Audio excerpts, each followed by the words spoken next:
शहीद जान मोहम्मद महर के कातिलन के गिरफ्तार न करण खिलाफ सखर में एहतजाजी मुजाहरो रैली सिविल सोसाइटी की भरपूर शिरकत। कातिल गिरफ्तार करण जो मुतालबो उन सिलसिले में PFUJ जे मरकजी सॾ ते 58 ॾींहं बेसखर यूनियन ऑफ जर्नलिस्ट पारां सदर इमदाद बोलतार ऐं सखर प्रेस क्लब के सदर चौधरी मोहम्मद इरशाद की अगवानी में सखर प्रेस क्लब आॾो एहतजाजी मुजाहरो करे शहादत वारे हंध ताईं रैली कढी कातिलन की गिरफ्तारी लाइ सख्त नारेबाज़ी कई वई।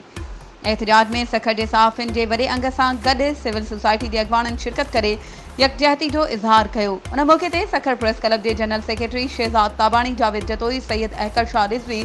सर्किट सदायो, जलालुद्दीन भयो, उमर सुमरो, सैरिश खोकर, यासिर फारूकी, इसहाक खोसो,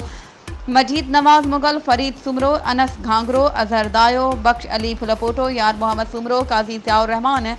रियाज राजपूत ऐं ॿियनि खां सवाइ शहीद जान मोहम्मद महर के भाउ करमुल्ला महर, सलीम अहमद महर, सिविल सोसाइटी के अगवाननि शाइस्ता खोसो, मौलाना नूर अहमद कासमी, डॉक्टर सईद ऐवान, रिजवान कादरी, शबीर मेमन, जुनेद शेख ऐं शिरकत कई। एहतजाज में शरीक अगवाननि चयो त जेकॾहिं सरकार पंहिंजो रवैयो तब्दील न कयो त साफ़ी एहतजाजी तहरीक वधीक तेज़ करण ते मजबूर थी वेंदा, जंहिंजी ज़िम्मेवार सिंध हुकूमत ऐं सखर पुलिस हूंदी। वधीक ख़बरुनि ऐं अपडेट्स जे लाइ असांजे चैनल खे सब्सक्राइब कयो ऐं हा, बेल आइकन खे प्रेस करण न विसारिजो त जीअं असांजी हर नई अचण वारी वीडियो तव्हां ताईं पहुची